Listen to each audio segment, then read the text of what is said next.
Dikemukakan pimpinan proyek Tol Indralaya Prabu Muli Hasan Turcahyo. Saat ini pembongkaran dan pembersihan rumah milik warga yang terkena pembebasan sudah dilakukan. Di bulan Maret ini progres sudah memasuki 30%. Salah satu fokus pembangunan Tol Indralaya Prabu Muli adalah pembangunan 2 underpass di Kecamatan Indralaya. Saat ini hanya 2 unit rumah yang masih belum dibongkar atau dirobohkan. Namun Hasan menolak statement terkait ganti rugi. Pasalnya merupakan hak dan wewenang yang dilakukan pihak Kementerian PU. Nantinya jalan tol Indralaya Prabu Muli memiliki panjang 65 km dan 2 box underpass akan dibangun di Indralaya.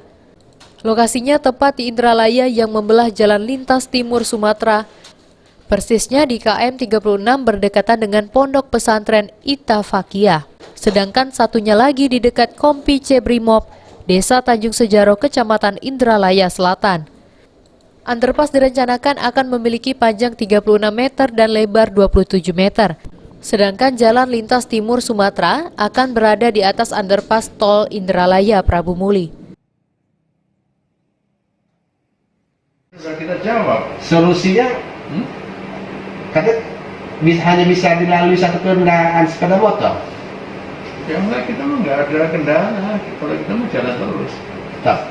Karena apa yang dikerjakan utama karya itu sudah melalui musyawarah 2 tahun lamanya. Dengan masyarakat desa. Jadi bukan desa aja, dengan gubernur, bupati, wali kota, camat, desa, LSM. Ditargetkan proses konstruksinya pembangunan Indralaya Prabu Muli kelar tahun depan. Kemudian pada tahun 2024, akses jalan bebas hambatan tersebut sudah terkoneksi ke Bengkulu dan sudah bisa dilintasi dari Indralaya. Ahmad Romawi, PAL TV.